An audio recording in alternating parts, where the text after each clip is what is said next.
Assalamualaikum warahmatullahi wabarakatuh dan selamat sejahtera. Kami daripada Kepala 4 hari ini akan membentangkan hasil kajian kami, iaitu etika pembelian atas talian. Jadi saya mulakan terlebih dahulu dengan latar belakang kajian. Seperti yang kita tahu, pembelian atas talian pada hari ini semakin hari semakin mendapat perhatian, terutamanya dalam kalangan masyarakat. Di samping itu juga, dengan adanya pembelian atas talian pada hari ini, sedikit sebanyak membantu sektor ekonomi negara untuk berkembang lebih maju. Namun demikian, ada juga segelintir penjual yang ingin mengambil kesempatan terhadap pembeli dengan membuat penyelewengan terhadap urus niaga. Menurut kereta akhbar dan media massa, kes yang melibatkan penipuan ini semakin hari semakin bertambah. Hal ini berlaku kerana seseorang itu kurangnya kefahaman tentang etika dan peradaban dalam urus niaga yang mengakibatkan mereka membuat sesuka hati, terutamanya dalam kalangan peniaga, demi mengaut keuntungan yang lebih.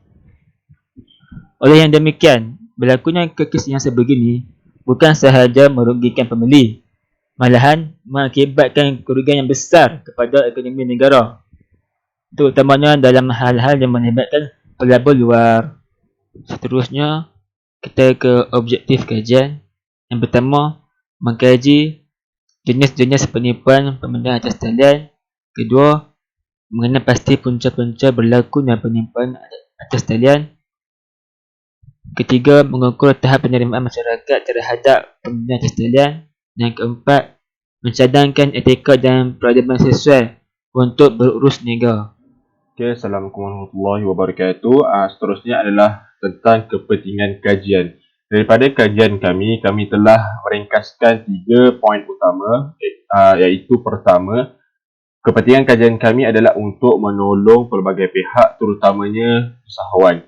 Yang kedua adalah untuk membantu golongan-golongan seperti warga emas. Yang ketiga adalah memberikan satu penanda aras baru berkaitan sikap dan tingkah laku masyarakat kita. Okey, yang pertama, huraian mengenai tentang menolong pelbagai pihak, terutamanya usahawan. Ini kerana apabila lebih-lebih lagi pada musim pandemik ini, kita lihat bahawa pembelian atas talian ini berlaku rancak sebagai cendawan tumbuh selepas hujan. Ini kerana pada musim pandemik ini, rakyat Malaysia terutamanya ataupun netizen Malaysia semakin rancak membeli barang-barangan online. Jadi oleh itu dia akan secara tidak langsung akan membantu merancakkan ekonomi 4.0, iaitu ekonomi digital, dan secara tidak langsung juga dia akan membantu untuk merancakkan lagi ekonomi negara, iaitu membantu untuk menjana pendapatan negara. Jadi kita lihat bahawanya penting untuk kita membeli secara online. Lebih lagi pada masa kini sektor ekonomi negara kebanyakannya ditutup. Jadi negara kehilangan punca pendapatan. Jadi ini adalah salah satu cara kita untuk membantu negara untuk menjana pendapatan negara. Jadi yang kedua adalah membantu golongan-golongan seperti warga emas. Ini kerana kami telah memberikan sedikit taktik-taktik skema tentang cara mereka menipu ketika membeli, cara mereka menipu ketika dalam pembelian atas talian. Jadi ini kerana penting untuk kita tahu taktik-taktik skema, kerana pada musim pandemik ini rakyat semakin ramai menggunakan platform pembelian atas talian. Jadi jika kita tidak mempunyai ilmu, maka kita senang untuk ditipu dan kita juga akan mengalami kerugian. Kalau sedikit tak apa. Jadi kalau kerugian itu banyak, maka kita yang akan rugi. Jadi selain itu, polis juga telah menunjukkan fakta bahawa skamer-skamer ini semakin kreatif dan semakin ramai. Jadi itu penting untuk kita mengetahui bahawa penting untuk kita mengelakkan diri kita daripada ditipu oleh skamer-skamer ini. Jadi yang ketiga adalah memberikan penanda aras berkaitan sikap dan tingkah laku rakyat Malaysia, iaitu masyarakat kita. Jadi seharusnya sebagai seorang rakyat Malaysia yang mempunyai moral, kita harus memupuk sikap kejujuran tinggi dalam diri. Jadi ini kerana kita boleh melihat seperti negara Jepun khususnya melalui pengalaman dan penceritaan warga-warga yang pernah pergi ke sana. Jadi mereka memberitahu bahawa sekiranya kita tertinggal dompet pun di tempat awam, maka dompet kita mudah untuk ditemui.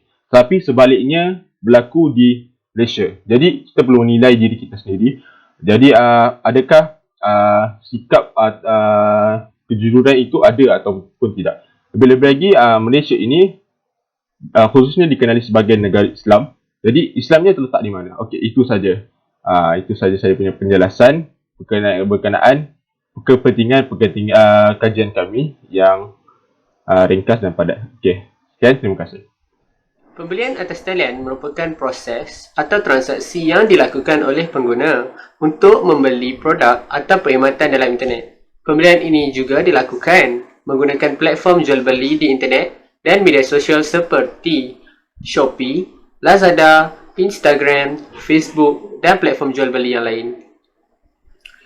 Peniaga atau penjual atas talian juga tidak semestinya mempunyai kedai fizikal. Sebaliknya, hanya menggunakan platform atas talian sebagai media untuk memasarkan dan mempromosikan produk yang dijual. Pada kebiasaannya, peniaga ini akan menyimpan stok di rumah untuk berniaga ataupun hanya mencari pembeli dan tidak menyimpan sebarang stok. Dapat dilihat di sini terdapat 4 etika dan adab dalam pembelian atas talian. Yang pertamanya ialah jujur, di mana peniaga tidak menipu pengguna dalam menjual beli dan akan menjual barangan yang baik. Seperti, seorang peniaga perlulah jujur dan menerangkan tentang kualiti barang yang dijual dengan terperinci terhadap pembeli tersebut. Seterusnya, tidak pentingkan diri, iaitu hanya mahukan keuntungan. Sebagai penjual yang baik, kita harus menyediakan barangan yang setanding dengan harga yang dilaburkan oleh setiap pembeli. Selanjutnya, prihatin terhadap pembeli, iaitu dengan menjual barangan yang halal seperti barangan yang dijamin tahap kebersihannya. Setiap apa yang kita lakukan dalam perniagaan akan menguntungkan diri kita balik. Contohnya sebagai penjual, sekiranya kita menjual barangan yang bersih dan dijamin halal, keuntungan dapat dilihat di sini. Orang akan lebih percaya dan yakin untuk berurus niaga dan berjual beli dengan kita. Akhir sekali ialah harga jualan yang relevan dengan meletakkan harga barangan yang setanding dengan harga semasa. Dengan ini, kita tidak dianggap seperti memonopoli penjual yang lain dalam masa yang sama dapat menyediakan barangan dengan harga yang berpatutan kepada setiap pembeli. Jadi, di sini dapat dilihat semua etika dan adab yang ditulis dan disertakan adalah hanya untuk penjual. Jadi bagaimana kita sebagai pembeli? Sifat ini sepatutnya sama untuk kedua-dua pihak. Jadi sekiranya kita adalah seorang penjual yang baik, maka kita juga adalah merupakan seorang pembeli yang baik. Dan kita perlu ingat, setiap etika dan adab yang berlaku dalam perniagaan tidak hanya menekankan sebelah pihak. Dan sebaliknya, kedua-dua pihak harus memainkan peranan masing-masing untuk menjayakan urus niaga dengan jayanya. Okey, baiklah. Sekarang saya akan berkongsi hasil soal selidik mengenai pembelian atas talian oleh pengguna. Hasil daripada edaran borang soal selidik, kami telah berjaya mendapatkan seramai 102 orang responden. Okey, untuk kategori yang pertama, iaitu jantina. Lelaki melebihi 9.8% daripada perempuan, iaitu 54.1%, manakala perempuan 45.1% daripada 102 orang responden.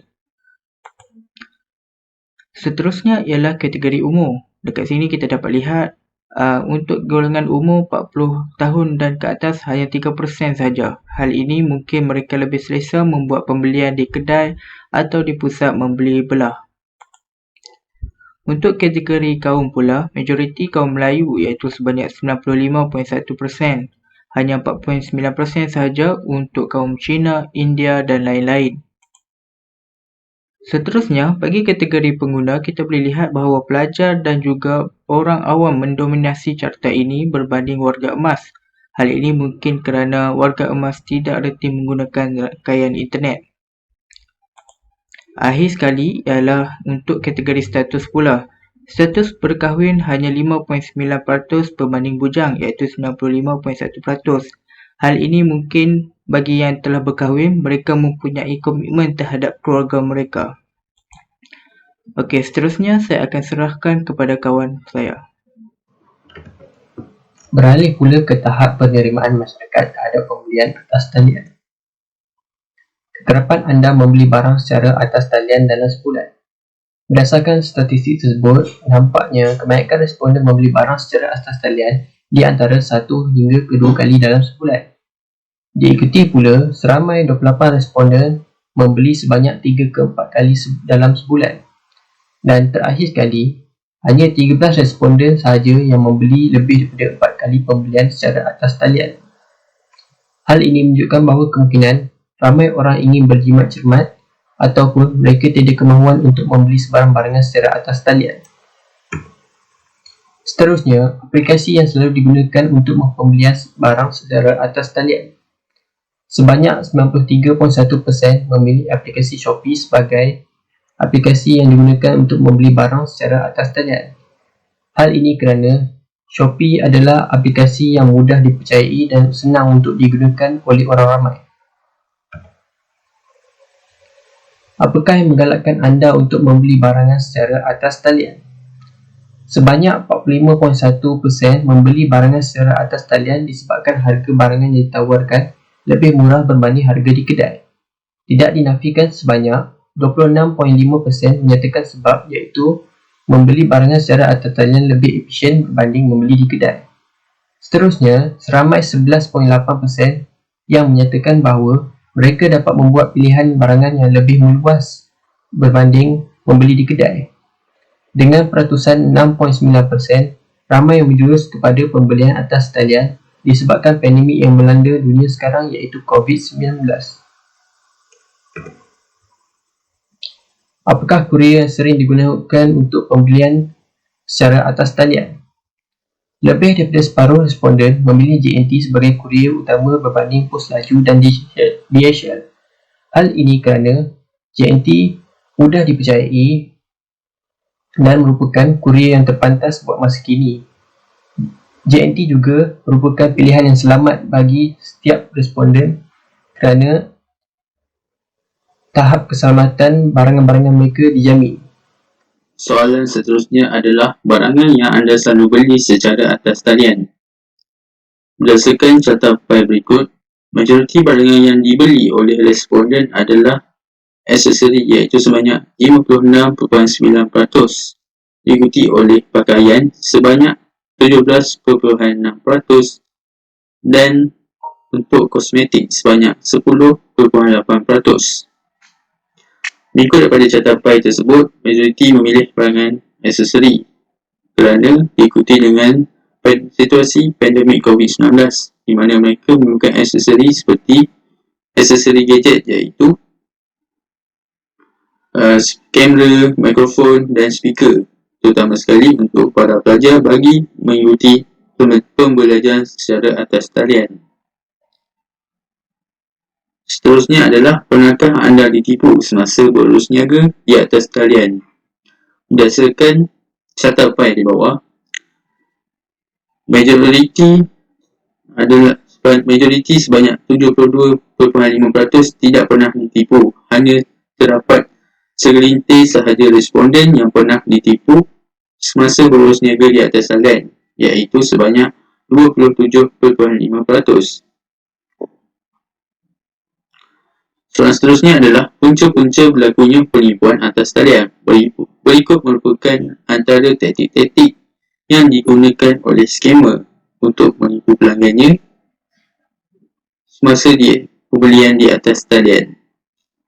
Berdasarkan carta bar di bawah, sebanyak 21 responden daripada 100 responden memilih harga barang yang terlalu murah sebagai punca-punca berlakunya penipuan atas talian, diikuti dengan kurang pengetahuan berkaitan jual beli atas talian sebanyak 18 responden dan 13 responden untuk diskaun yang melampau, dan akhir sekali sebanyak 10 responden memilih hadiah percuma yang banyak sebagai punca-punca berlakunya penipuan atas talian.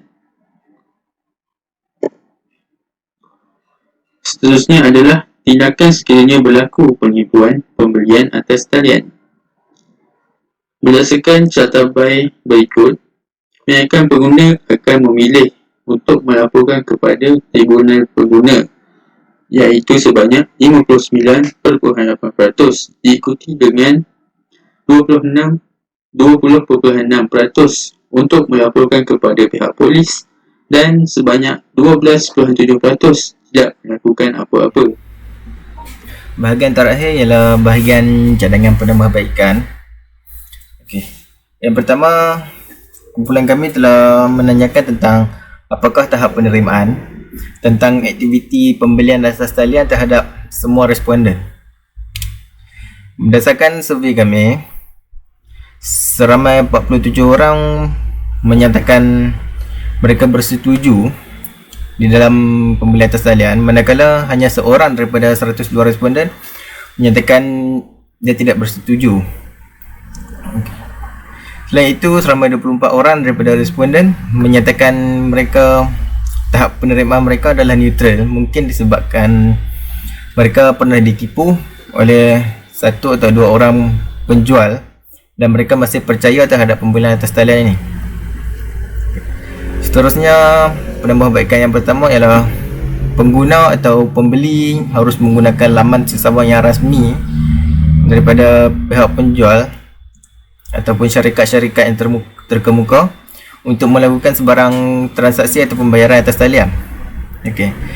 Berdasarkan survey kami, majoriti responden telah bersetuju dengan memilih skor 5 bahawa pembayaran menggunakan laman sesawang rasmi ini adalah amat penting bagi mengelakkan penipuan dan segalanya. Hal ini kerana apabila berlaku apa-apa yang perkara yang tidak diingini, pengguna mudah untuk melakukan aduan terhadap penjual dan meminta ganti rugi yang sewajarnya, dan pengguna boleh membuat report kepada Tribunal Pengguna atau balai-balai polis yang terdekat untuk tindakan yang selanjutnya. Seterusnya ialah penambahbaikan tentang pengguna harus mendapatkan maklumat mengenai reputasi syarikat sebelum membuat sebarang pembelian. Okey, mengikut survey kami, seramai 64 responden telah memberikan skor 5, iaitu sangat bersetuju untuk mendapatkan maklumat ataupun reputasi syarikat sebelum melakukan pembelian di atas talian. Okey. Maklum balas yang kami dapat daripada pembeli ini, maklum balas daripada pembeli-pembeli yang lain terhadap syarikat itu melambangkan reputasi syarikat yang amat baik untuk transaksi atas talian. Hal ini akan menyebabkan kesenangan para pembeli untuk membeli menggunakan syarikat tersebut. Seterusnya, bagi cadangan penambahbaikan iaitu mendapatkan maklumat dari rakan-rakan ataupun orang yang pernah membuat urus niaga. Dia dapati bahawa seramai 60 responden telah memilih skor 5. Ini menunjukkan bahawa para pengguna ataupun pembeli percaya terhadap sesuatu maklum balas. Akhir sekali, bagi cadangan penambahbaikan iaitu memastikan gambar yang diiklankan sama dengan barang yang dijual. Data mendapati bahawa seramai 74 responden itu telah memilih skor 5, iaitu sangat setuju. Ini menunjukkan bahawa para pengguna ataupun pembeli percaya terhadap barang yang dijual itu mestilah sama dengan barang yang diiklankan. Okey, yang terakhir adalah kesimpulan kajian kami. Jadi, kesimpulannya ialah hasil daripada kajian yang telah kami jalankan, kami dapati lebih ramai masyarakat yang memilih untuk menggunakan platform pembelian atas talian. Sehubungan dengan itu, pembelian atas talian sedikit sebanyak memberikan impak yang positif serta juga impak yang negatif kepada semua lapisan pembeli atas talian. Sewajarnya sebagai pembeli, kita haruslah bijak dalam membuat pilihan terhadap barangan dan juga terhadap penjual. Kepada penjual, sebaiknya berlaku adil dan prihatin dalam menyediakan barangan jualan yang baik kepada pembeli agar kedua belah pihak berpuas hati antara satu sama lain. Jadilah pengguna yang bijak, anda mampu mengubahnya. Terima kasih. Yang indah bagaikan candu, ingin terus kulihat walau